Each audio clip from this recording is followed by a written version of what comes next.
কেউ নির্বাচনের বিকল্প ভাবলে তা হবে জাতির জন্য বিপজ্জনক। 3 দলের সঙ্গে বৈঠকে প্রধান উপদেষ্টা। কেউ যদি নির্বাচনের কোনো বিকল্প নিয়ে ভাবে সেটা হবে এই জাতির জন্য গভীর বিপজ্জনক।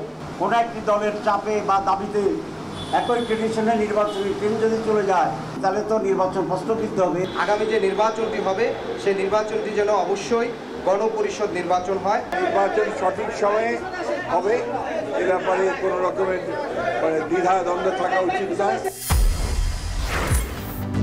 ৪৭ বছরে বিএনপি দেড় যুগ ক্ষমতার বাইরে থেকেও গণতন্ত্রের পথে আপোষহীন দলটি ভিন্নমত গ্রহণে জোর। ভিন্নমত সহিষ্ণুতা, ধৈর্যশীলতা, ক্ষমা করার যে দৃষ্টিভঙ্গি, এগুলো থাকতে হবে। অস্থিতিশীলতা তৈরির পায়তারা চলছে মন্তব্য নাহিদের। জাতীয় পার্টির বিরুদ্ধে ফ্যাসিবাদ ফেরানোর চেষ্টার অভিযোগ। অনির্দিষ্টকালের জন্য বন্ধ বাংলাদেশ কৃষি বিশ্ববিদ্যালয়। সকাল ৯টার মধ্যে শিক্ষার্থীদের আবাসিক হল ছাড়ার নির্দেশ।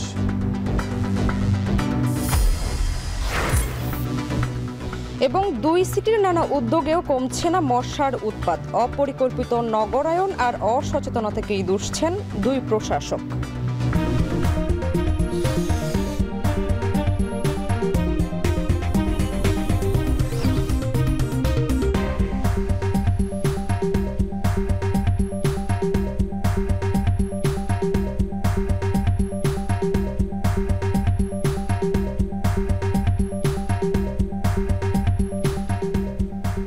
স্বাগত এখন সকালে। পুরো আয়োজনে আপনাদের সঙ্গে থাকবো আমরা দুজন, আমি শামিমা শাম্মী, আমি সানিম মৃধা।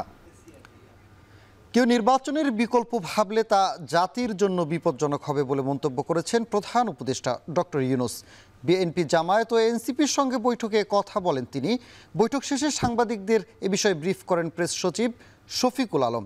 এদিকে প্রধান উপদেষ্টার সঙ্গে বৈঠকের পর বিএনপি মহাসচিব বলেন, ফেব্রুয়ারিতেই নির্বাচনের ব্যাপারে আশ্বস্ত করেছেন প্রধান উপদেষ্টা। কেউ ভোট পেছানোর কোনো সুযোগ নেই, তবে নির্বাচনের আগে গণপরিষদের দাবি জানিয়েছে এনসিপি। আর চাপে পড়ে ভোটের তারিখ দেওয়ার অভিযোগ জামায়াতের। শাহাদাত অবরের প্রতিবেদনে। দেশের রাজনৈতিক অস্থিতিশীলতা ও জুলাই সনদ বাস্তবায়ন নিয়ে শঙ্কার মাঝে প্রধান উপদেষ্টার আমন্ত্রণে রাষ্ট্রীয় অতিথি ভবন যমুনায় প্রধান 3 রাজনৈতিক দলের নেতারা। ডক্টর ইউনূসের সঙ্গে বৈঠকে গুরুত্ব পায় ত্রয়োদশ নির্বাচনের সময়সূচি, জুলাই সনদ ও জাতীয় পার্টি সহ 14 দলের রাজনৈতিক কার্যক্রমের বৈধতার বিষয়। রোববার বিকেল 4টায় যমুনায় প্রবেশ করে জামায়াতে ইসলামীর 4 সদস্যের প্রতিনিধি দল। প্রায় 2 ঘন্টার বৈঠক শেষে বের হয়ে দলটির নায়েবে আমির ডক্টর আব্দুল্লাহ মোহাম্মদ তাহের জানান, একটি দলের চাপে পড়ে নির্বাচনের তারিখ ঘোষণা করা হয়েছে। জুলাই সনদ ছাড়া নির্বাচন দেওয়ার পক্ষে নয় জামায়াত ইসলামী। এখন আমরা মেজরিটি পিয়ার চাই, আমাদেরকে অবজ্ঞা করে কোন একটি দলের চাপে বা দাবিতে একই ট্রেডিশনে নির্বাচনী ট্রেন যদি চলে যায় তাহলে তো নির্বাচন প্রশ্নবিদ্ধ হবে। এই নির্বাচন যদি আপনি এইভাবেই করেন যেভাবে আছে তাহলে আপনার প্রশ্নবিদ্ধ হয়ে যাবে। আমরা নির্বাচন চাই ফেব্রুয়ারিতে, কিন্তু এইসব প্রশ্নগুলো সকলে মিলে একটা সমাধান করতে হবে। পরে প্রধান উপদেষ্টার সঙ্গে বৈঠকে বসেন জাতীয় নাগরিক পার্টির মুখ্য সংগঠক হাসনাত আব্দুল্লাহ সহ 4 সদস্যের প্রতিনিধি দল। 1.5 ঘন্টার বৈঠক শেষে দলটির সিনিয়র যুগ্ম আহ্বায়ক আরিফুল ইসলাম আদিব বলেন, জাতীয় নির্বাচনের আগে গণপরিষদ নির্বাচন দিতে হবে। নিষিদ্ধ আওয়ামী লীগের পুনর্বাসন করায় জাতীয় পার্টির কার্যক্রমও নিষিদ্ধের দাবি জানান তারা। জুলাই সনদের চূড়ান্ত পর্যায়ে আছে, এখনো চূড়ান্ত হয়নি। সেই জুলাই সনদের আইনি ভিত্তির জন্য আমরা বলেছি, জুলাই সনদের আইনি ভিত্তি এবং সাংবিধানিক ভিত্তির জন্য আগামী যে নির্বাচনটি হবে সেই নির্বাচনটি যেন অবশ্যই গণপরিষদ নির্বাচন হয়। সবশেষ মির্জা ফখরুল ইসলাম আলমগীরের নেতৃত্বে বিএনপির 8 সদস্যের প্রতিনিধি দল প্রধান উপদেষ্টার সাথে বৈঠকে বসেন। বৈঠক শেষে মির্জা ফখরুল ইসলাম আলমগীর বলেন, নির্বাচন পেছানোর সুযোগ নেই। প্রধান উপদেষ্টা আশ্বস্ত করেছেন, ফেব্রুয়ারিতেই ভোট। নির্বাচনকে বিভিন্নভাবে বিলম্বিত করার লক্ষ্যে এই ধরনের কিছু একটা শক্তি কাজ করছে, তবে এর কোনো সুযোগ নাই। নির্বাচন ঠিকই সময়ে আমরা যেটা সুযোগ ঘোষণা করা হয়েছে সেই শিডিউলেই নির্বাচন এবং সেটা আমাদের যে প্রধান উপদেষ্টা তিনি সেটাই একই কথা বলেছেন, তিনি আমাদের সঙ্গে একমত।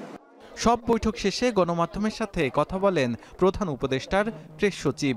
জানান, নির্বাচনের বিকল্প ভাবলে তা হবে জাতির জন্য বিপজ্জনক। ফেব্রুয়ারির প্রথমার্ধে একটি অবাধ, সুষ্ঠু ও উৎসবমুখর পরিবেশে নির্বাচন অনুষ্ঠিত হবে। সকল রাজনৈতিক দলকে প্রধান উপদেষ্টা নির্বাচন নিয়ে আবারও তার প্রতিশ্রুতি জানিয়েছেন। তিনি বলেছেন, নির্বাচন ছাড়া কোনো বিকল্প নাই।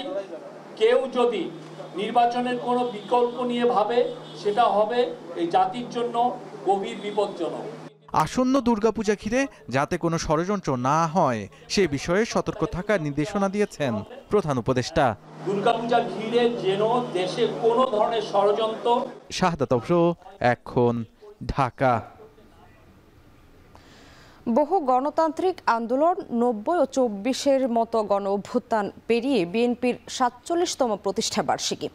দীর্ঘ ১.৫ যুগ ক্ষমতার বাইরে থেকেও নিজেদের রাজনৈতিক দর্শনে কোনো পরিবর্তন আনেনি দলটি। বড় ভাঙন ছাড়াই ৪ যুগ টিকে আছে দলটি। রাজনৈতিক বিশ্লেষকরা যার বড় কৃতিত্ব দিচ্ছেন খালেদা জিয়ার আপোষহীন নেতৃত্বকে। বিস্তারিত জানাচ্ছেন শিফাত শাহরিয়ার। মুক্তিযুদ্ধ পরবর্তী আওয়ামী লীগ সরকারের ব্যর্থতা, বাকশাল গঠন, রাজনীতির মাঠে শূন্যতা ও ৭৪-এর দুর্ভিক্ষ। জনমনে প্রশ্ন, কোন পথে যাচ্ছে দেশ? খাদ্য উৎপাদন দ্বিগুণ করতে হবে। তারপরই রাষ্ট্রপতির দায়িত্বে থাকা জিয়াউর রহমান তার শাসনকে বেসামরিক করার উদ্দেশ্যে গ্রহণ করেন ১৯ দফা কর্মসূচি। পরবর্তীতে ১৯৭৮-এর ১ সেপ্টেম্বর গঠন করেন বাংলাদেশ জাতীয়তাবাদী দল বিএনপি।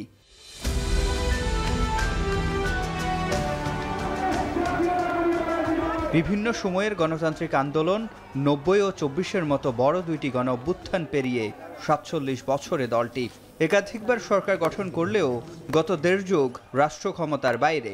ক্ষমতার এমন উত্থান পতন দলের রাজনৈতিক দর্শনে কি কোনো পরিবর্তন এনেছে? প্রয়োজন হয়নি, কারণ মূল দর্শনটা যেটা আপনার বাংলাদেশি জাতীয়তাবাদ। দলের মহাসচিব মির্জা ফখরুল ইসলাম আলমগীর বলেন, বাংলাদেশি জাতীয়তাবাদকে লক্ষ্য করেই অনড় অবস্থানে থাকবেন তারা। বাংলাদেশি জাতীয়তাবাদকে নিয়েই যদি যা কিছু হয়েছে করা হচ্ছে, তাকে কেন্দ্র করে করা হচ্ছে। সুতরাং এখানে ওই প্রবলেমটা অ্যারাইজ করেনি, যেখানে একবার আপনার সমাজতন্ত্র, আরেকবার আপনার পুঁজিবাদ বা গণতন্ত্র, এসব নিয়ে আমাদের কোনো ধর্মীয় বিষয় নিয়ে আমাদেরকে কাজ করতে হয়নি। আমরা যে কাজ অতীতে করেছি, যে বিষয়টাকে লক্ষ্য করে, এখনও সেটাই আমাদের লক্ষ্য। তবে ১.৫ যুগ সরকারের না থেকেও বড় ধরনের কোনো ভাঙন ছাড়াই টিকে আছে দলটি। বর্ষিয়ান সাংবাদিক শফিক রেহমান এই সাংগঠনিক শক্তির কৃতিত্ব দিচ্ছেন বেগম খালেদা জিয়ার আপোষহীন নেতৃত্বকে। পার্টিকে ক্ষমতায় থাকলে ঐক্যবদ্ধ রাখা সহজ হয়, কিন্তু বিরোধী দলের সাথে ঐক্যবদ্ধ রাখাটা বিশাল একটা কৃতিত্ব এবং কষ্টসাধ্য, দুঃসাধ্য ব্যাপার।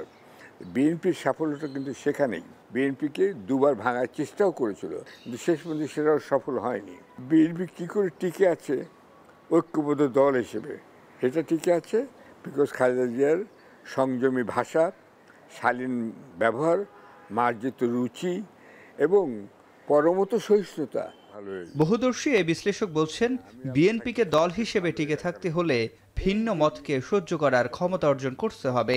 তার পরমত সহিষ্ণুতা, ভিন্নমত সহিষ্ণুতা, ধৈর্যশীলতা, ক্ষমা করার যে দৃষ্টিভঙ্গি, এগুলো থাকতে হবে। আপনি যদি প্রতিহিংসা পরায়ণ হন এবং যদি ভিন্নমত সহ্য না করতে পারেন, এক দলের শাসন করেন, তাহলে কথায় কিছু বললে হবে না। গণতন্ত্র চাই, উন্নয়ন চাই, একটু বললে হবে না। কেবল ক্ষমতার পালাবদল নয়, বহুদলীয় গণতন্ত্র রক্ষায় বিএনপির অঙ্গীকারই দলটিকে নিয়ে যেতে পারে অনন্য অবস্থানে। সিফাত শাহরিয়ার, এখন, ঢাকা। দেশে অস্থিতিশীলতা তৈরির পায়তারা চলছে বলে অভিযোগ করেছেন জাতীয় নাগরিক পার্টির আহ্বায়ক নাহিদ ইসলাম। একই সঙ্গে জাতীয় পার্টির বিরুদ্ধে ফ্যাসিবাদ টিকে রাখার অভিযোগ তোলেন তিনি। 5 দিনের চীন সফর শেষে রোববার রাতে ঢাকা ফিরে এসব মন্তব্য করেন তিনি। তখন গণ অধিকার পরিষদের সভাপতি নুরুল হক নূরের খোঁজখবর নিতেও ঢাকা মেডিকেল কলেজ হাসপাতালে যান নাহিদ ইসলাম।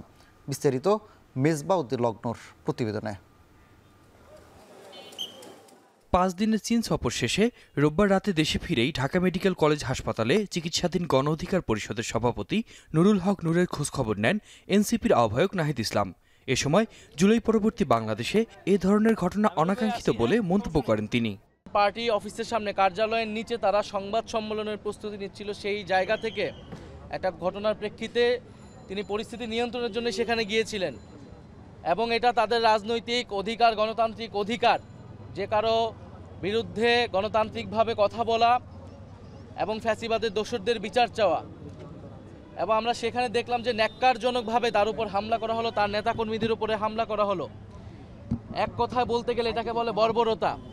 তিনি অভিযোগ করেন ফ্যাসিবাদকে পুনর্বাসনের মাধ্যমে দেশে অস্থিতিশীলতা সৃষ্টির শঙ্কা তৈরি হয়েছে, আর সেই পুনর্বাসনে জাতীয় পার্টি সক্রিয় ভূমিকা রেখেছে বলেও দাবি করেন তিনি। তাই দলটির রাজনীতি করার কোনো অধিকার নেই বলেও মন্তব্য করেন নাহিদ ইসলাম। জাতীয় পার্টির কোনো অধিকার নাই বাংলাদেশের রাজনীতি করার। এই ফ্যাসিবাদকে টিকিয়ে রাখতে সহায়তা করেছে জাতীয় পার্টি, বাংলাদেশের জনগণের বিপক্ষে অবস্থান নিয়েছে তারা। ফলে কোন বিবেচনায় তারা আর এই বাংলাদেশের রাজনীতি করবে? এছাড়াও নুরুল হক নূরের উপর হামলার ঘটনায় জড়িতদের বিরুদ্ধে দৃষ্টান্তমূলক পদক্ষেপের দাবি জানান এনসিপির মুখ্য সংগঠক সার্জিস আলম। প্রয়োজনে জনগণ আবারও রাজপথে নামবে বলেও হুঁশিয়ারি দেন তিনি। বিচারিক প্রক্রিয়ার জন্য যে তদন্ত কার্যক্রম শুরু হয়েছে এবং এই জায়গায় যে ব্যবস্থা নেওয়া হচ্ছে, আমরা বাংলাদেশে একটি দৃষ্টান্তমূলক একটি ব্যবস্থা দেখতে চাই। কোনো ধরনের অপকর্ম, ষড়যন্ত্রকে বিন্দুমাত্র প্রশ্রয় দেওয়া হবে না। জনগণ রাজপথ যেভাবে বেছে নিয়েছিল ফ্যাসিস্ট তাড়ানোর জন্য, ফ্যাসিস্টদের পক্ষের যে কোনো ষড়যন্ত্র মোকাবেলা করার জন্য, প্রয়োজনে আবার রাজপথ বেছে নেবে বাংলাদেশের এই ছাত্র জনতা। এর আগে চীন সফর শেষে দেশে ফিরে বিমানবন্দরে গণমাধ্যমের মুখোমুখি হন এনসিপির আহ্বায়ক নাহিদ ইসলাম। সাংবাদিকদের তিনি জানান, জুলাই গণ অভ্যুত্থানের আকাঙ্ক্ষা বাস্তবায়ন ও ন্যায় বিচার প্রতিষ্ঠায় চীন সফরের অভিজ্ঞতা কাজে লাগাতে চায় এনসিপি। বাংলাদেশের বর্তমান পরিস্থিতি, গণ অভ্যুত্থান পরবর্তী সংস্কারের আকাঙ্ক্ষা, স্থিতিশীলতা এবং অর্থনৈতিক ন্যায় বিচার ইত্যাদিতে কিভাবে চীন বাংলাদেশকে সহায়তা করতে পারে, বাংলাদেশ কিভাবে চীনের সাথে আরও কোলাবোরেশনে যেতে পারে ইত্যাদি বিষয় নিয়ে আলোচনা হয়েছে। সফরে চীনের কমিউনিস্ট পার্টির সঙ্গে জুলাই গণ অভ্যুত্থানের তরুণদের ভূমিকা, দক্ষিণ এশিয়ার ভূ রাজনীতি এবং চীনের উন্নয়ন ভাবনা নিয়ে আলোচনা হয়েছে বলেও জানান নাহিদ ইসলাম। আরও বিস্তৃত জায়গায় কিভাবে চীন বাংলাদেশের সম্পর্ক বৃদ্ধি করা যেতে পারে ভবিষ্যতে, এর বিষয়ে আমাদের আলোচনা হয়েছে। আতিক মেজবা লগ্ন, এখন ঢাকা। আরএফএল ওয়াটার পাম্পের অটো থার্মাল টেকনোলজি, যা বেশি হিটে নষ্ট হয় না, শতভাগ মসৃণ ব্রাশ ইম্পেলার নিশ্চিত করে অধিক পানির flow. RFL water pump on করলে পানির তুফান। বাংলাদেশ কৃষি বিশ্ববিদ্যালয়ে আন্দোলনরত শিক্ষার্থীদের উপর বহিরাগতদের হামলার ঘটনায় অনির্দিষ্টকালের জন্য বিশ্ববিদ্যালয় বন্ধ ঘোষণা করেছে প্রশাসন। একই সঙ্গে আজ সকাল 9টার মধ্যে শিক্ষার্থীদের হল ছাড়ার নির্দেশ দেওয়া হয়েছে। এর আগে প্রায় 7 ঘন্টা অবরুদ্ধ থাকার পর 250 শিক্ষক একাডেমিক কাউন্সিল ভবন থেকে বের হয়ে যান। ইমতিয়াজ আহমেদের তথ্য, ছবিতে প্রতিবেদন। টানা 36 দিন ধরে কম্বাইন্ড ডিগ্রির দাবিতে আন্দোলন করে আসছে বাংলাদেশ কৃষি বিশ্ববিদ্যালয়ের ভেটেরিনারি এবং অ্যানিম্যাল হাজবেন্ডারির শিক্ষার্থীরা। কম্বাইন্ড ডিগ্রি নিয়ে একাডেমিক কাউন্সিলের মিটিংয়ে আজ সিদ্ধান্তের কথা ছিল। দুপুর 1টার পর একাডেমিক কাউন্সিল থেকে কম্বাইন্ড ডিগ্রি মেনে নেওয়ার ঘোষণা দেওয়া হয়। এরপর থেকেই বিক্ষুব্ধ হয়ে ওঠেন আন্দোলনরত শিক্ষার্থীরা। পরে দুপুরে জয়নুল আবেদিন মিলনায়তনের মূল ফটকে তালা ঝুলিয়ে দেন তারা। এতে আটকা পড়েন বিশ্ববিদ্যালয়ের উপাচার্য সহ 227 জন শিক্ষক। হাজবেন্ডারি এবং ভেটেরিনারি যে দ্বন্দ্ব, এই দ্বন্দ্বর কারণে এই জব সেক্টরগুলো আমরা ক্রিয়েট করতে পারতেছি না। এখানে কে যাবে? হাজবেন্ডারি গ্র্যাজুয়েট যাবে না ভেটেরিনারি গ্র্যাজুয়েট যাবে? তাদের একটা দ্বন্দ্ব। আমরা পেশার স্বার্থে, দেশের স্বার্থে, আমাদের সবার স্বার্থে আমরা একটা ডিগ্রি চাইছি। পরে সন্ধ্যার দিকে শিক্ষার্থীদের ওপর অতর্কিত হামলার ঘটনা ঘটে। ধাওয়া পাল্টা ধাওয়ায় উত্তপ্ত হয়ে ওঠে গোটা ক্যাম্পাস। এ সময় আহত হন সাংবাদিক সহ বেশ কয়েকজন শিক্ষার্থী। শিক্ষকদের উস্কানিতে বহিরাগতরা এসে ভাড়া করে এনে আজকে তারা আমাদের উপর হামলা করেছে, মেয়েদের উপর হামলা করেছে, আমাদের শিক্ষার্থীদের উপর হামলা করেছে। আমরা এটার প্রতিদান চাই। তারা কেন এমন করলো? একটা 15 মিনিট থেকে শুরু করে রাত্র 8টা পর্যন্ত আমাদেরকে কোনোভাবেই, ইভেন আমাদের প্রেগন্যান্ট উইমেন কলিগ আছে, অসুস্থ মহিলা আছে, অনেকে ডায়াবেটিক পেশেন্ট, প্রেশারের, কোনোভাবেই ছাত্ররা কোনো কথাই কাউকে বাইরে দিতে দিল না। ফ্যাসিস্টরা পিছনে আছে যারা, কতদিন আগে এখান থেকে বিতাড়িত হয়েছে। এই টার্মোয়াল সিচুয়েশনে তারা তাদের সাথে মিলে এই অরাজকতাগুলো করছে বলে আমার ব্যক্তিগতভাবে মনে হয়েছে। প্রায় 7 ঘন্টা অবরুদ্ধ থাকার পর 250 শিক্ষক একাডেমিক কাউন্সিল ভবন থেকে বের হয়ে আসেন। এর কিছুক্ষণ পর বিভিন্ন হল থেকে বেরিয়ে আসে শিক্ষার্থীরা। এদিকে সিন্ডিকেট সভায় চলমান পরিস্থিতিতে অনির্দিষ্টকালের জন্য বাংলাদেশ কৃষি বিশ্ববিদ্যালয় বন্ধ ঘোষণা করা হয়েছে। একই সঙ্গে সোমবার সকাল 9টার মধ্যে হল ছাড়ার নির্দেশনা দিয়েছে প্রশাসন।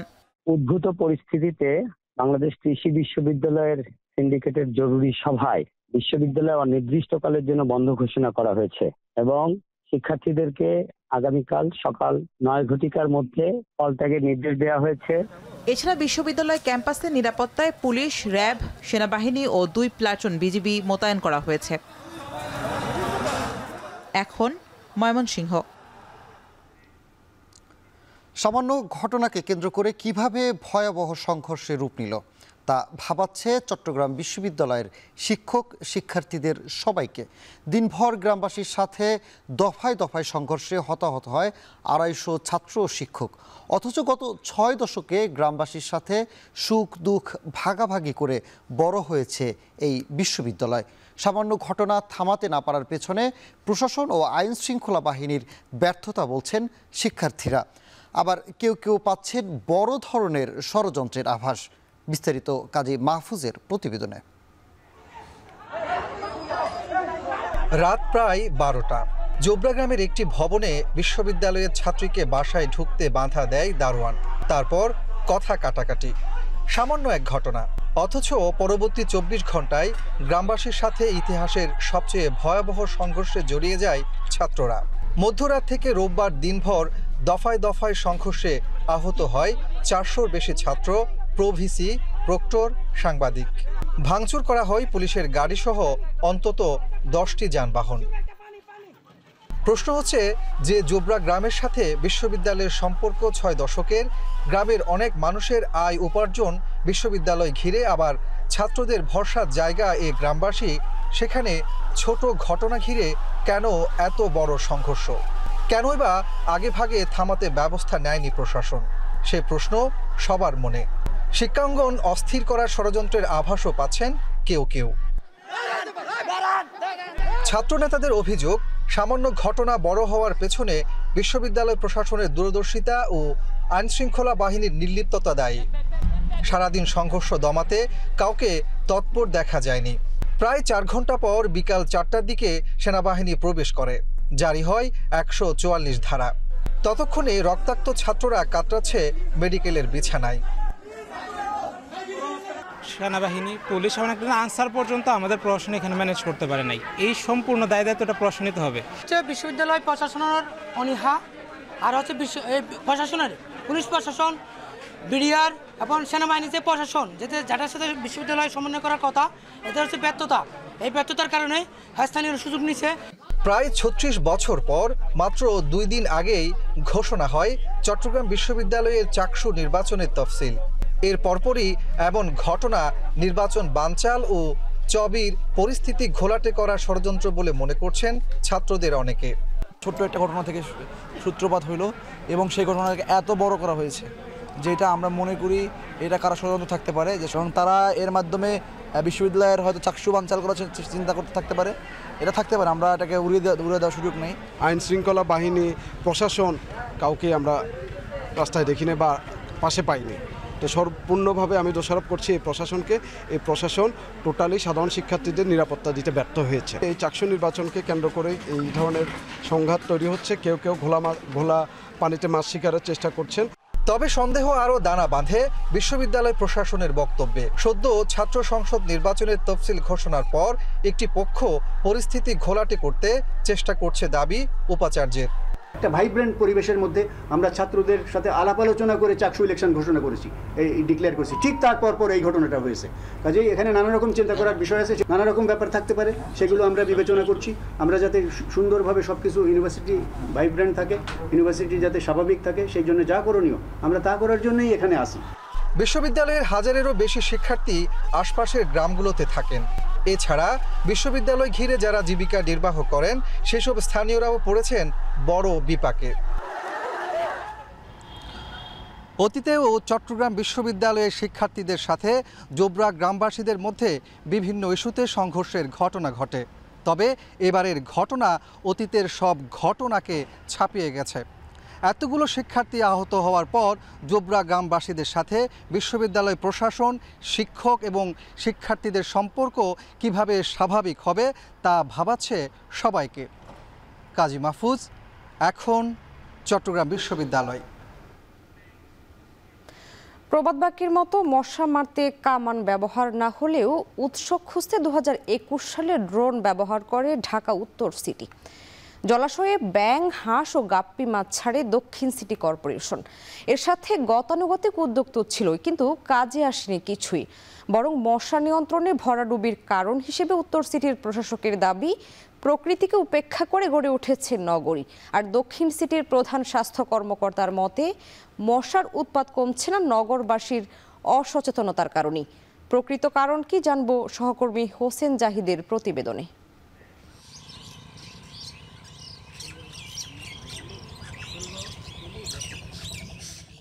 শেষ বিকেলের আলোয় বনশ্রী খালে খাবারের সন্ধানে মগ্ন এক ঝাঁক বক, কেউ ব্যস্ত জলকেলিতে। এই সব কিছু গ্রামীণ জনপদের কথা মনে করিয়ে দেয়। তবে খালের দুধারে যাদের বসবাস, তাদের জীবন মোটেও এমন স্বপ্নের নয়, বরং স্বপ্নভঙ্গের। অ্যাডিস কিউলেক্স সহ আরও কয়েক ধরনের মশার উপদ্রবে রাত কিংবা দিন সবসময় অতিষ্ঠ থাকেন রামপুরা বনশ্রী এলাকার বাসিন্দারা। গভর্নমেন্ট থেকে যে আপনার ওই যে কি ফগার মেশিন দিয়ে যে কি ধোয়ার মতো একটা দেয়, ওটা দিলে তো কোনো কাজ হয় না। আমরা কিন্তু বাচ্চাদের নিয়ে প্রতিনিয়তই হাসপাতালে দৌড়াদৌড়ি করছি। রাস্তায় বের হলেও দাঁড়ানো যায় না, বাসায়ও থাকা যায় না।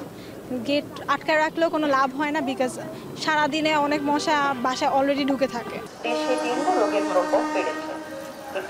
এটি এডিস মশার কামড়ে হয়ে থাকে। এই মশা সাধারণত দিনের বেলায় কামড়ায়। রাজধানীতে মশার আধিপত্য দুই সিটি কর্পোরেশন জুড়েই। নগরীর মশা মারতে কামান দাগা ছাড়া দৃশ্যমান সবকিছুই করেছেন নগর কর্তারা। কোটি কোটি টাকা খরচ করে কীটনাশক, ব্যাকটেরিয়া, বিটিআই আমদানি সাবেক আমলে মাঝপথেই ভেস্তে যায়। এমনকি ব্যবহার হয়েছে হাল আমলের ড্রোনও। জলাশয়ে ছাড়া হয়েছে হাঁস ও গাপ্পি মাছ। কোনোটাই কাজ দেয়নি, বরং বারবারই মানুষের সচেতনতার ওপরই সব ভার দিয়ে পার পেতে চেয়েছেন নগরের হর্তাকর্তারা। সম্প্রতি কীটতত্ত্ববিদ কবিরুল বাশারের নেতৃত্বে অ্যাডিস মশা নিয়ে জরিপ চালান একদল গবেষক। তাদের জরিপ বলছে ঢাকার প্রতি 15টি বাড়ির মধ্যে 7 থেকে 8টি বাড়িতে অ্যাডিস মশার লার্ভা পাওয়া গেছে। জরিপে স্বীকৃত পদ্ধতি ব্রুটো ইন্ডেক্সের মাধ্যমে মশার লার্ভার ঘনত্ব পরিমাপ করা হয়। এই ইন্ডেক্সের পরিমাণ 20-এর বেশি হলে আশঙ্কাজনক হিসেবেই বিবেচিত হয়। সেখানে ঢাকায় ব্রুটো ইন্ডেক্সের হার 50 থেকে 60। প্রতি প্রজাতির মশা নিয়ন্ত্রণে আলাদা উদ্যোগ না নেওয়ার কারণে মশার বংশবিস্তার এমন আশঙ্কাজনক বলে মনে করেন কীটতত্ত্ববিদ অধ্যাপক কবিরুল বাশার। এডিস মশাকে যদি আমরা নিয়ন্ত্রণ করতে চাই, তাহলে এডিস মশার আবাসস্থলকে কেন্দ্র করে নিয়ন্ত্রণ ব্যবস্থাটা জোরদার করতে হবে। এবং কিউলেক্স মশা নিয়ন্ত্রণ করতে গেলে ড্রেন বা নর্দমা, পচা পানি যেখানে কিউলেক্স মশা হয় সেটিকে ধরে নিয়ন্ত্রণ ব্যবস্থাটা জোরদার করতে হবে। তবে মশা বিস্তারের জন্য ভিন্ন কারণ শোনালেন ঢাকা উত্তর সিটির প্রশাসক। রাজধানীর খাল ও জলাশয়গুলোর গতিপথ পূর্ব থেকে পশ্চিম, আর সড়কগুলোর গতিপথ উত্তর দক্ষিণ বরাবর। সড়ক ও জলাশয়ের এমন বিপরীতমুখী অবস্থানের কারণে শহরের পানি সরতে পারে না, আর জমে থাকা পানিতে জন্মে মশা। এ কারণে মশা নিধনের পরিবর্তে মশা নিয়ন্ত্রণ করেই নগরবাসীর স্বস্তি দেওয়ার চেষ্টা করার দাবি সিটি কর্পোরেশনের। এইটাকে মেনটেন করতে গিয়ে যেহেতু আপনি এই প্রকৃতিকে মাথায় না রেখে উন্নয়নটা করেছেন, তখন তো কি করতে হয়, তখন এক ধরনের রেজিলিয়েন্স স্ট্রাকচার তৈরি করতে হয়। এবং অথবা রেজিলিয়েন্স স্ট্রাকচার যদি তৈরি করে ফেলেন, তাহলে সেটাকে আবার মেনটেনেন্সের জন্য অনেক বড় ইনভেস্টমেন্ট লাগে। এবং ওই ইনভেস্টমেন্ট আসলে এক্সপেন্ডিচার হিসেবে যায়। এই ইনভেস্টমেন্টটা কোনো ধরনের কল্যাণ হয় না, রাদার এটা এক ধরনের ড্যামেজ কন্ট্রোল হয়। ফর এক্সাম্পল, এই যে মশা। ঢাকা দক্ষিণ সিটির প্রধান স্বাস্থ্য কর্মকর্তার মতে অবশ্য মশক নিধনের সংগ্রামটা ভিন্ন। সরঞ্জামের অভাব না থাকলেও সামাজিক আন্দোলনের ঘাটতি দেখছেন তিনি। জনগণ কাজ জানে সবাই, কিন্তু তারা প্র্যাকটিস করে না, সেটা হচ্ছে বিষয়। যেমন আমাদের কিন্তু কিছু কিছু এলাকায় আগের মামলা করা হয় বা জরিমানা করা হয়। হ্যাঁ, এরকমও আমি দেখেছি যে আমি আজকে গিয়ে জরিমানা করলাম, 1000 টাকা দিল বা 1500 টাকা দিল, পরের সপ্তাহে গিয়ে দেখলাম সেই একই জিনিস। অবিলম্বে ঢাকার আক্রান্ত সব এলাকায় মশা নিয়ন্ত্রণে প্রয়োজনীয় পদক্ষেপ নিতে চলতি বছরের 23 জুন নির্দেশ দেয় হাইকোর্ট। সেই নির্দেশের প্রেক্ষিতে মশা নিয়ন্ত্রণের তোড়জোড় দেখা দেয় ঢাকার 2 সিটি কর্পোরেশনেই। তবে সেসবের কার্যকারিতা কতটুকু সেটি হাসপাতালের চিত্র দেখলেই আন্দাজ করা যায়। মশা মারতে সিটি কর্পোরেশনের পক্ষ থেকে যে সকল উদ্যোগগুলো নেওয়া হচ্ছে, সে সকল উদ্যোগের কার্যকারিতা নিয়ে প্রশ্ন তুলেছেন নগরবাসী। তারা বলছেন এই সকল উদ্যোগগুলো করে নিরন্তর সংগ্রাম হিসেবেই না থাকে, বরং এই সংগ্রামের শেষ দেখা যায় সেই প্রত্যাশা করেছেন তারা। হোসেন জাহিদ, এখন, ঢাকা। রাজধানীর গুলশানের একটি 5 তারকা হোটেল থেকে জ্যাকসন নামে এক মার্কিন নাগরিকের মরদেহ উদ্ধার করেছে পুলিশ। প্রাথমিকভাবে ধারণা করা হচ্ছে তার মৃত্যু স্বাভাবিকভাবে হয়েছে। রাতে গুলশান থানার ভারপ্রাপ্ত কর্মকর্তা হাফিজুর রহমান জানান, জ্যাকসন 27 আগস্ট ঢাকা অবস্থিত যুক্তরাষ্ট্রের দূতাবাসের মাধ্যমে হোটেল ওয়েস্টিনের একটি রুম ভাড়া নেন। তবে 2 দিন ধরে কোনো খাবার ফরমায়েশ না করায় হোটেল কর্তৃপক্ষের সন্দেহ হয়। পরে তারা বিষয়টি যুক্তরাষ্ট্র দূতাবাস ও পুলিশকে অবহিত করে। পরে দূতাবাসের একটি মেডিকেল টিম ও পুলিশের একটি দল হোটেলে গেলে দেখা যায় জ্যাকসনের বিছানায় মৃত্যু অবস্থায় পড়ে আছেন। পুলিশ জানায় প্রাথমিকভাবে তার মৃত্যু স্বাভাবিক হয়েছে।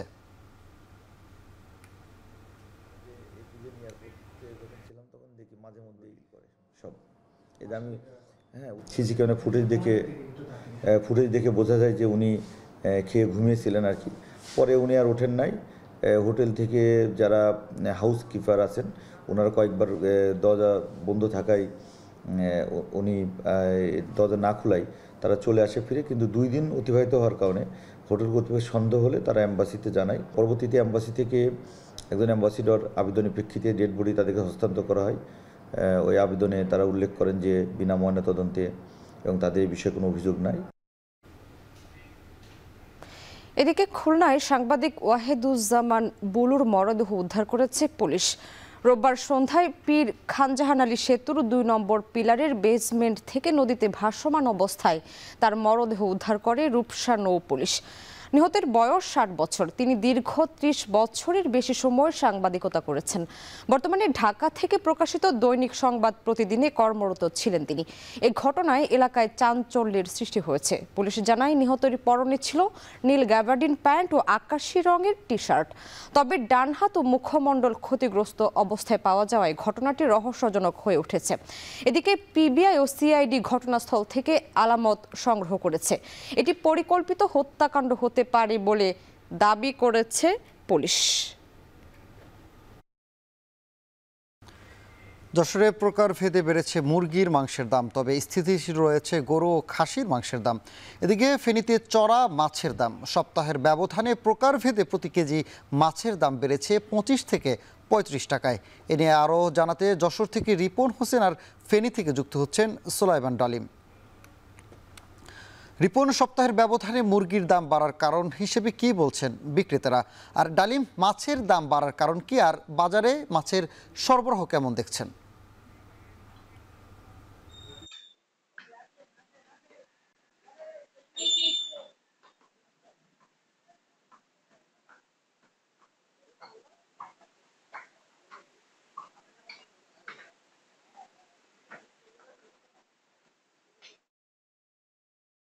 $2 থেকে $3 কোটি টাকার মাছ বিক্রি হয়। আমরা যেটি দেখেছি যে সপ্তাহের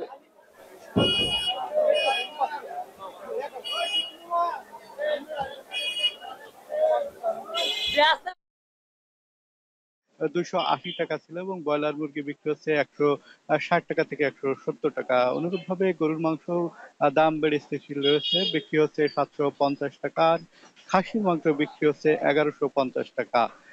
এই অবস্থায় আমরা দেখছি যে যারা ক্রেতা রয়েছেন তারা কিছুটা নাখোশ রয়েছেন, তবে যারা ব্যবসায়ী রয়েছেন তারা বলছেন যে বাজারে দেশি যে মুরগি রয়েছে সেটি সরবরাহ কম রয়েছে, সে কারণে এই মুরগির দামটি বেড়েছে। তবে যে গরু এবং খাসির মাংসের দাম সেটি দাম বেড়ে স্থিতিশীল রয়েছে, এমনটি বলছেন যারা ক্রেতা রয়েছেন তারা। এছাড়া আমরা দেখছি সাদা এবং লাল যে ডিম রয়েছে সেটি 11 টাকা পিস বিক্রি হচ্ছে। হাঁসের ডিম যেটি রয়েছে সেটি প্রকারভেদে 17 টাকা বিক্রি হচ্ছে এবং কোয়েলের ডিম প্রতি পিস 3 টাকা বিক্রি হচ্ছে। যারা ব্যবসায়ী রয়েছেন তারা বলছেন সরবরাহের উপর নির্ভর করে যে ওঠানামা করে ডিম, মাংস এবং মুরগির দাম।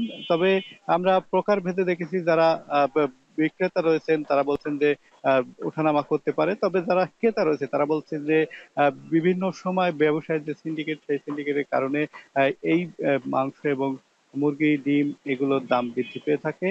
তবে যারা ব্যবসা রয়েছেন তারা বলছেন যে সরবরাহ যদি বেশি থাকে তাহলে দাম কম হয়, এবং সরবরাহ যদি কম হয় সেক্ষেত্রে বাজারে তার প্রভাব পড়ে, সেক্ষেত্রে দাম বেড়ে যায়।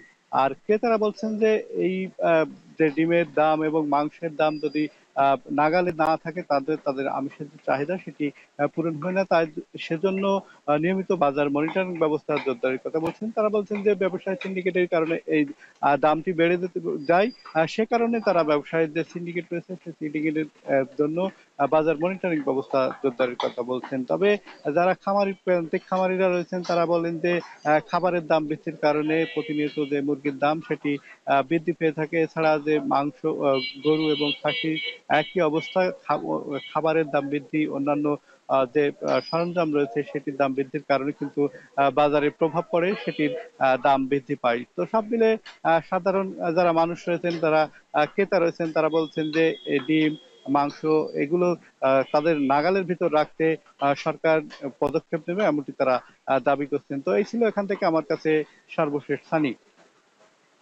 দেখুন, যশোর থেকে মাছ ও মুরগির, গরুর মাংস, যশোর থেকে রিপন জানাচ্ছিলেন মাছ ও মুরগির মাংসের দাম। এবার যাব ডালিমের কাছে, যিনি ফেনীতে আছেন। ডালিম, ফেনীতে মাছের দাম বাড়ার কারণ কি, আর সরবরাহ কেমন দেখছেন?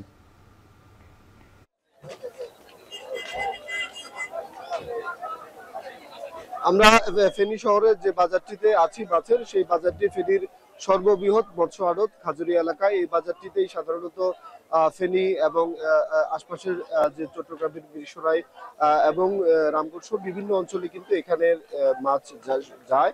এখান থেকে যারা বিক্রেতা রয়েছেন তারা এখান থেকে কিনে কিন্তু অন্যান্য বাজারগুলোতে মাছের যে বিক্রি সেটি করে থাকেন। এই বাজারটিতে প্রতিদিন 2 থেকে 3 কোটি টাকার মাছ বিক্রি হয়। আজকে পাইকারি এই বাজারে আমরা দেখেছি যে মাছের যে সরবরাহ অন্যান্য দিনের চাইতে আজকের বাজারে মাছের সরবরাহ কিছুটা কম রয়েছে। আমরা যেটি দেখেছি যে রুই, মৃগেল এবং কালীবাউস যেসব মাছ রয়েছে 800 থেকে 900 গ্রামের এবং 1 কেজি ওজনের, সেসব মাছ আজকের বাজারে এখানে যে পাইকারি বাজার এখানেই বিক্রি হচ্ছে 280 থেকে 290 টাকায়। খুচরো বাজার যেটি 320 থেকে 350 টাকার মধ্যে বিক্রি হচ্ছে। এছাড়াও কাতল মাছ যেগুলো 1 কেজির উপরে রয়েছে তা কিন্তু 380 থেকে 400 টাকা এখানে বিক্রি হচ্ছে, তা কিন্তু খুচরো বাজারে গিয়ে 450 থেকে 500 টাকার মধ্যে বিক্রি হচ্ছে। এছাড়াও আজকের বাজারে আমরা দেখেছি যে তেলাপিয়া মাছ পাইকারি বাজারে বিক্রি হচ্ছে 200 টাকায় প্রতি কেজিতে, যেটি খুচরো বাজারে 220 থেকে 230 টাকার মধ্যে বিক্রি হচ্ছে। পাঙ্গাস মাছও কিন্তু আজকের বাজারে পাইকারিতে 200 টাকার উপরে বিক্রি হচ্ছে। এছাড়াও সামুদ্রিক যেসব মাছ রয়েছে, যে বাইলা, পোমা, লোট্টা, সেসব মাছও আজকের বাজারে আমরা যেটি দেখেছি যে 260 থেকে 290 টাকার মধ্যে বিক্রি হচ্ছে। পাইকারি বাজারে যেগুলো আরো 20 থেকে 30 টাকা বেশি দামে বিক্রি হচ্ছে। বাজারে স্বল্প মাত্রায় কিছু ইলিশ মাছ রয়েছে। বিক্রেতারা যেটি বলছেন যে ইলিশ মাছের যে ভরা মৌসুম, সেই ভরা মৌসুম থাকা সত্ত্বেও বাজারে কিন্তু ইলিশ মাছের সরবরাহ নেই, এবং তার কারণে কিন্তু ইলিশ মাছের যে দাম সেটি কিন্তু বৃদ্ধি রয়েছে। 600 থেকে 700 গ্রামের যে ইলিশ মাছ বাজারে রয়েছে সেগুলো কিন্তু আজকের বাজারে 1500 থেকে 1800 টাকার মধ্যে বিক্রি হচ্ছে। এছাড়াও নদীর যেসব মাছ রয়েছে এবং বিলের যেসব মাছ রয়েছে সেসব মাছ আমরা অল্প কিছু মাছ দেখেছি বাজারে। নদীর মাছ বাজারে নেই বললেই চলে, সেসব মাছ কিন্তু বাজারে 800 থেকে 900 টাকা কেজি দরে বিক্রি হচ্ছে। বিক্রেতারা যেটি বলছেন যে দেশের বিভিন্ন অঞ্চল থেকে, বিশেষ করে খুলনা, বাগেরহাট সহ পূর্বাঞ্চল এবং দক্ষিণাঞ্চল বিভিন্ন অঞ্চল থেকে যে ফেনীতে মাছ আসে, সেই অঞ্চলের থেকে মাছের যে সরবরাহ সেটি কিছুটা কম, যার ফলশ্রুতিতে কিন্তু মাছের দাম কিন্তু বৃদ্ধি পেয়েছে। অপরদিকে ক্রেতারা যেটি বলছেন যে মাংসের বাজার কিছুটা, পোলট্রি মাংসের বাজার কিছুটা স্বস্তিদায়ক থাকলেও মাছের যে বাজার সেটি কিন্তু গত কয়েক সপ্তাহ যাবতই কিন্তু বেশি রয়েছে, যার ফলশ্রুতিতে মাছের বাজারে এসে তাদের মধ্যে কিছুটা অস্বস্তি বোধ রয়েছে। অপরদিকে বিক্রেতারা যেটি বলছেন যে মাছের যে বাজার, এই বাজারটি কিন্তু আরো 2-1 সপ্তাহ পরে কিন্তু মাছের বাজার আরো কিছুটা কমতে পারে। সেক্ষেত্রে 30 থেকে 35 টাকা কমে ক্রেতারা মাছ পাবেন বলে তারা আশা করছেন। তো এই ছিল ফেনীর খাজুরিয়া মৎস্য আড়ত থেকে আমাদের কাছে ফেনীর মাছ বাজারের খবর সর্বশেষ। ফেনী থেকে মাছের দাম জানাচ্ছিলেন সহকর্মী সোলাইমান ডালিম। দেশের একমাত্র 4 দেশীয় স্থলবন্দর বাংলাবান্ধার 28 বছর পূর্তি আজ। 1997 সালে নেপালের সাথে বাণিজ্য চুক্তির মাধ্যমে যাত্রা উত্তরের এই বন্দরের। তারপরে ভারত ও ভুটানের সাথে শুরু হয় ব্যবসা বাণিজ্য। তবে দীর্ঘ সময়েও কাঙ্ক্ষিত উন্নয়ন গতি পায়নি সম্ভাবনাময় এই স্থলবন্দরটি। লুৎফর রহমানের প্রতিবেদন। 1997 সালের 1 সেপ্টেম্বর নেপালের সাথে বাণিজ্য চুক্তির মাধ্যমে যাত্রা শুরু পঞ্চগড়ের বাংলাবান্ধা স্থলবন্দরের। 2011 সালে ভারত ও 2017 সালে ভুটানের সাথেও এই বন্দর দিয়ে শুরু হয় আমদানি রপ্তানি কার্যক্রম। 2016 সালে চালু হয় ইমিগ্রেশন কার্যক্রম। 28 বছর কেটে গেলেও কাঙ্ক্ষিত উন্নয়ন হয়নি গুরুত্বপূর্ণ এই স্থলবন্দরটির। ব্যবসায়ীদের দাবি বেসরকারি পোর্ট অপারেটরের মাধ্যমে পরিচালিত হওয়া ভূ রাজনীতি সহ নানা কারণে চতুর্দেশীয় স্থলবন্দরটি চলছে খুঁড়িয়ে খুঁড়িয়ে। কর্তৃপক্ষরা যদি একটু সুনজর দেয় তাহলে হয়তোবা আমরা পোর্টের যেটা হলো বাংলাদেশে একটা সবচেয়ে ভালো সুপার পোর্ট। পোর্টটা আমাদের এগিয়ে যাওয়ার কথা ছিল, আসলে সেভাবে এগিয়ে যায়নি। যেরকম আমদানি রপ্তানি হওয়ার কথা ছিল সেরকম হচ্ছে না, কারণ এটা সরকারি একটা দৃষ্টি নাই। এক্সপোর্ট ইম্পোর্ট যেটা হচ্ছে আমাদের কখনো কিছু সমস্যা লেগেই আছে, কখনো ভুটান আসতেছে না, কখনো ইন্ডিয়া বন্ধ থাকতেছে, আবার চালু হচ্ছে, এরকম কিছু সমস্যা একটার পর একটা লেগেই আছে। গেল 28 বছরে বন্দরটির অনুমোদিত সকল পণ্য আমদানি ও রপ্তানিতে জনপ্রিয় হওয়ার কথা থাকলেও বাংলাবান্ধা স্থলবন্দর হয়ে উঠেছে পাথর আমদানি নির্ভর বন্দর হিসেবে। আমাদের বন্দরে এখন পর্যন্ত মেশিনারি যদি ইনপুট করতে যায় সেক্ষেত্রে আমাদের যে ক্যারিং লাগে, যে ইনস্ট্রুমেন্টগুলো লাগে, এগুলো এখন পর্যন্ত বন্দর কর্তৃপক্ষ আমাদেরকে দিতে পারে না। বাংলাবান্ধার বাংলাদেশের গাড়িগুলো যদি সরাসরি নেপালে গিয়ে যেতে পারে, প্রচুর পরিমাণ ব্যবসায়ী আরো উৎসাহ লাভ করবে এখানে এসে ব্যবসা করার জন্য। এখানে যেহেতু নেপালের সঙ্গে আমাদের বাণিজ্য আছে, ভুটানের সঙ্গে বাণিজ্য এখন চলছে, ভারতের সঙ্গে বাণিজ্য, এখানে বাংলাদেশ সহ 4টা দেশের বাণিজ্য। আগামী দিনে মনে করেন চীনের বর্ডারের দিক দিয়ে, চীন নাথুলা হয়ে এদিক দিয়ে চীনের বর্ডারও সামনে যদি সম্ভাবনা কিন্তু রয়েছে। বন্দরের স্বার্থে পারস্পরিক ব্যবসা গতিশীল করতে প্রতিবেশী দেশের সাথে সম্পর্ক উন্নয়নে জোর দেওয়ার দাবি ব্যবসায়ীদের। বাংলাদেশের এত কাছে নেপাল, ভুটান, ভারত হওয়ার পরেও আমরা একটা কেমন জানি একটা অদৃশ্য দেওয়াল আমাদের মধ্যে তৈরি হয়ে আছে, যার জন্যই আমরা এই যোগাযোগগুলো তৈরি করতে পারিনি। যদিও BBIN, BIN বিভিন্নভাবে চেষ্টা হয়েছে, অনেকগুলো প্রচেষ্টা হয়েছে, সার্কের চেষ্টা হয়েছে, তারপরও আমরা আশায় বুক বেঁধে আছি ইনশাল্লাহ বাংলাবান্ধা বন্দর একদিন অনেক বড় বন্দরে পরিণত হবে। অবহেলায় থাকলেও প্রতি বছর বড় অঙ্কের রাজস্ব আদায় হয় এই বন্দর থেকে। গেল অর্থ বছরে রাজস্ব আদায় হয়েছে 166 কোটি 79 লাখ টাকা। বন্দরে এখন যে আমদানি রপ্তানি চলছে তাতে করে বর্তমানে যে জায়গা আছে তাতে খুব একটা সমস্যা হচ্ছে না। সুতরাং ভবিষ্যতের কথা চিন্তা করলে আমাদের অবশ্যই এই বন্দরের আরো জায়গার পরিমাণ আরো বাড়ানো উচিত, তা না হলে ভবিষ্যতে আমরা আমদানি রপ্তানি কার্যক্রম স্বাভাবিকভাবে করতে পারবো না। গত অর্থ বছরে এই স্থলবন্দর দিয়ে পণ্য রপ্তানি পরিমাণ কিছুটা বাড়লেও আমদানি কমেছে অন্তত 2 লাখ টন। বাংলাদেশের সাথে ভারত, নেপাল ও ভুটানের ব্যবসা বাণিজ্যের দারুণ এক সম্ভাবনাময়ী স্থলবন্দর এই বাংলাবান্ধা। কিন্তু গত 28 বছরেও কাঙ্ক্ষিত গতি পায়নি গুরুত্বপূর্ণ এই স্থলবন্দরটি। একটু নজর দিলেই উত্তরের অর্থনীতিতে গুরুত্বপূর্ণ অবদান রাখবে এই স্থলবন্দর, এমনটাই মনে করেন স্থানীয়রা। লুৎফর রহমান, এখন পঞ্চগড়। এবার আন্তর্জাতিক প্রসঙ্গ। যুক্তরাজ্য জুড়ে খুন, চুরি, ছিনতাই, মাদকসহ নানা অপরাধ বেড়েছে ব্যাপক হারে। এসব অপরাধে বিপর্যস্ত সাধারণ মানুষ। বাংলাদেশে অধ্যুষিত এলাকাগুলোতে রয়েছেন ঝুঁকিতে। বাজেট ঘাটতি, জনবল সংকটে অপরাধ দমনে উদ্বিগ্ন কর্তৃপক্ষ। সমাধানের পথ খুঁজছে স্থানীয় কাউন্সিল ও পুলিশ। যুক্তরাজ্য থেকে আরও জানাচ্ছেন শরীফুল ইসলাম চৌধুরী। যুক্তরাজ্য জুড়ে অস্বাভাবিকভাবে বেড়েছে অপরাধ প্রবণতা। সম্প্রতি তুচ্ছ ঘটনাকে কেন্দ্র করে শ্বেতাঙ্গ প্রতিবেশীর ছুরিকাঘাতে নিহত হন ইস্ট লন্ডনের নিউহাম বারার ব্রিটিশ বাংলাদেশি রইসুদ্দিন। প্রত্যক্ষদর্শী রাজ হাসান বলেন, এটা ছিল পূর্ব পরিকল্পিত হত্যা। তিনিও সেই বিকেলে আক্রমণের শিকার হন। গায়েব দিছে কেন বললো যে দরজা বন্ধ করে নিয়ে। পরে আমি সহ আসলাম, থামানোর চেষ্টা করতেছিলাম, বাট ও হঠাৎ করে ছুরি নিয়ে নিছে। ছুরি এখানে রেডি করা ছিল আগে থেকে। রেজবা চোখের ঠিক মাঝে আঘাত করছে, এখানে ছুরি দিয়ে স্ট্যাব করছে। খুন, নাইফ ক্রাইম, চুরি, ছিনতাই সহ নানা অপরাধ এখন খুব স্বাভাবিক বিষয়। ব্রিটিশ বাংলাদেশি তরুণদের বড় একটা অংশ গ্যাং ক্রাইম ও মাদক ব্যবসায় জড়িয়ে পড়ছে। সাম্প্রতিককালে এসব অপরাধের মাত্রা ভয়ঙ্করভাবে বেড়েছে। শুধু লন্ডনেই প্রতি 7 মিনিটে একটি মোবাইল চুরি হচ্ছে, যা উদ্বেগের কারণ হয়ে দাঁড়িয়েছে। আমার লেফট সাইড দিয়ে একটা সাইকেল খুব স্পিডে চলে আসে, তখন আমি ওই সাইকেল দিকে যখন ফলো করি, তখন রাইট সাইডে আর একটা সাইকেল এসে আমার মোবাইলটা জাপ্টা মেরে নিয়ে দেয়।